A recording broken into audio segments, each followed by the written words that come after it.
So as I sit here in this park right now in my car, I started to ask myself on the way to the park, should I really be giving all of me to them, or should I be giving all of me to me?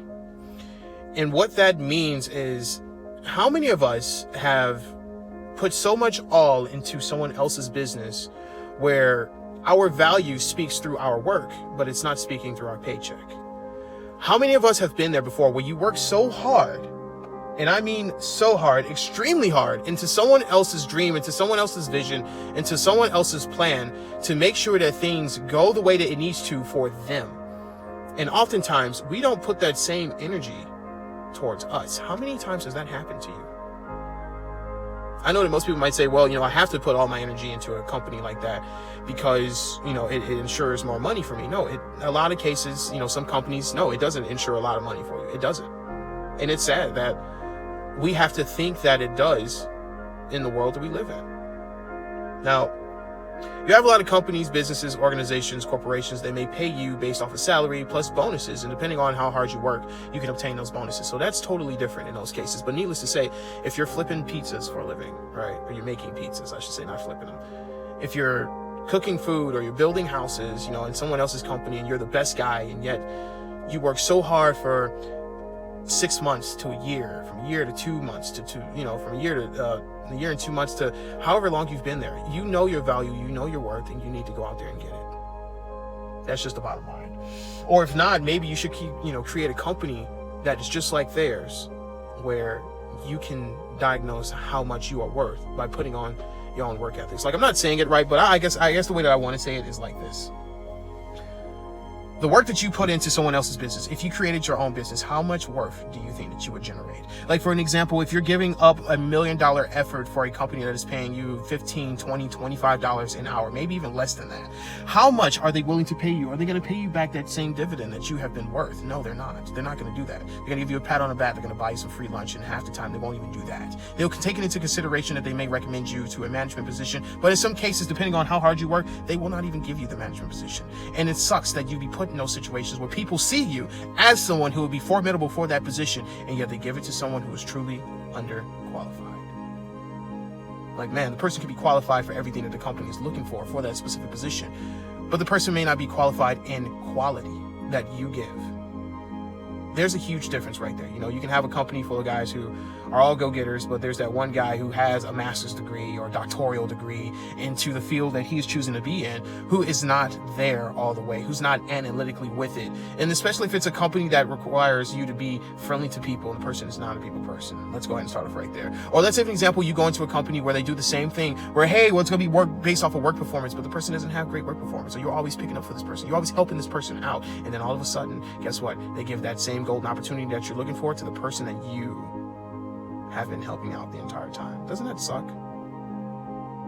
It sucks for a lot of people, and this doesn't go for people who doesn't mind where they're at in life. This is going for the people that know that they have more within them. They even put foot to ass in someone else's company to show that they have that within themselves. Like, that pisses me off more than anything else, because I've been put there so many times in my life where I said, you know what? I'm going to create my own company. Screw this. The same amount of energy that I put in this person's company, and in a lot of cases for a lot of companies that we all work for, we do not know. And it's sad. We don't know who our CEOs are. None of us do. You know what I'm saying? A lot of us don't. You may know who they are, but the question is, does the CEO know who you are? Absolutely not. The CEO doesn't know who you are. The CEO will probably never know who you are. Whether you quit your job or not, if it's $1 billion industry, right? $1 billion industry, that CEO is not going to know who you are under any circumstances. It's just, the person's not going to know, okay? The only way that they'll know is if you do something stupid, something crazy, where it costs the company millions of dollars, where it actually pops up on his radar and he homes in on it. And last but not least, maybe if you do something heroic. But the chances of either of those things happening, anybody can do something stupid at any point in time, but doing something heroic, that happens on its own time.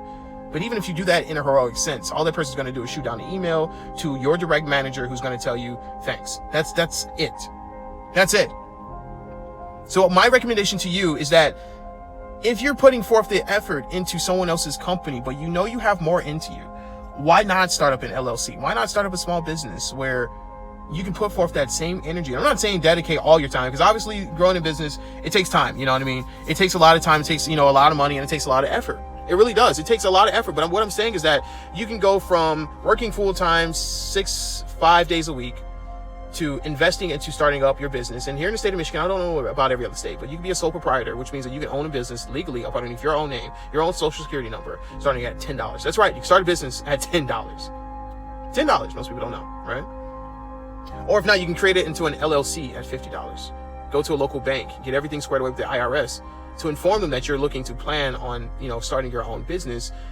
And not only starting your own business, but getting yourself an EIN, which is an employer identification number, and just start working on your business slowly but surely on the side. That's what you can do, right?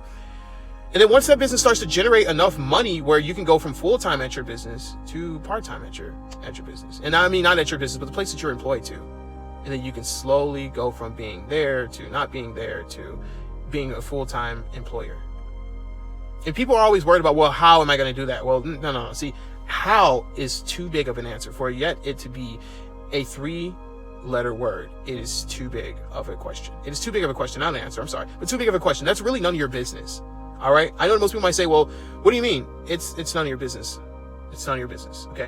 What you should probably focus on is what you want to do and why you want to do it. That's plain and simple. If you focus on what you want to do and why you want to do what it is that you want to do, how will eventually come about. That's the thing. How will eventually come about. If it doesn't come about, then as much as you love what it is that you do, if you explain it in an overabundance to other people, eventually somebody's going to know someone who can help you get to where you want to be at. That's how that works. And I need people to understand this. If you use word of mouth, which means you tell people what it is that you're going into, you've already built up not only just awareness of what you're doing, but you also build up some other things as well, such as you've alerted people of what you're going to be doing. Needless to say, when people ask how, right? How am I going to do this? Don't worry about how. Don't worry about how. If there's people out there that are fruitful, that do own a small business that can help you out, like I would literally say, if you walk into a small business and you tell a business owner, an entrepreneur, somebody, whether it's a small business, whether it's a medium-sized business or a big business, don't talk to the manager of the place. Don't talk to the employees. No, they don't know much.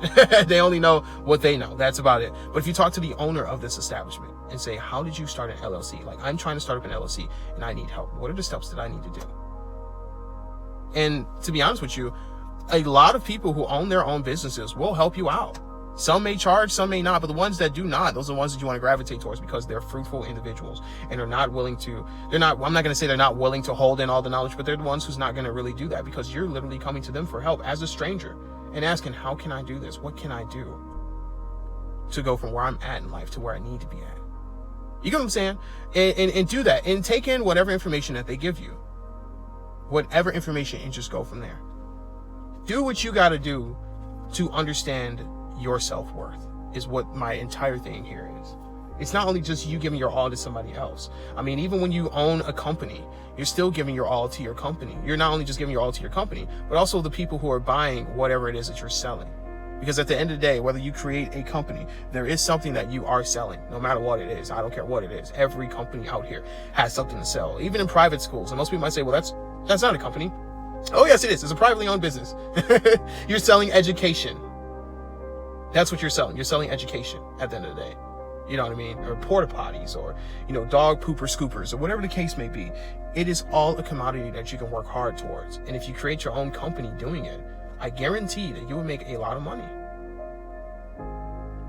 So that's just my advice for people who put foot to ass in someone else's company. Don't waste your time doing that into someone else's company. Most people might say, oh, well, I know somebody who owned a business and it ain't work out for them. Well, that's one person out of how many businesses that are out here? There are so many businesses out here. I hate when people say that. You know what I mean? Like, oh, I know this person who I know, it didn't work for him or it didn't work for her. Okay, but it's working for everyone else. So what's the problem?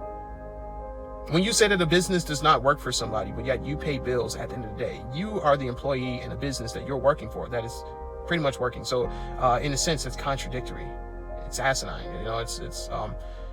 It's really stupid for someone to say something like that. So get rid of the people that say stuff like that. Okay. So, but anyways, you guys, I just thought that that'd be fruitful. I thought that there'd be some great knowledge to share with you guys because a lot of times and in a lot of cases, people don't really know that you can do it. You just got to be fearless about it. You can't have fear into what it is that you want to do. Don't be afraid. You know what I mean? If you just do it without that feeling of fear, because at the same time, I'm going to be honest with you. at least you can say that you started something of your own. At least you can say you did it. That's just the most important thing. You don't want to be stuck in a factory for the next 30 years if you're a new employee and you're putting your foot to ass. You don't want to be stuck there for 30 years and it's going to be offering you the same paycheck. Start something on your own. Go from there. Because what you may start may help me out or my kids out one day. Or my fiance. It may help any one of us out. So please, start something and go from there.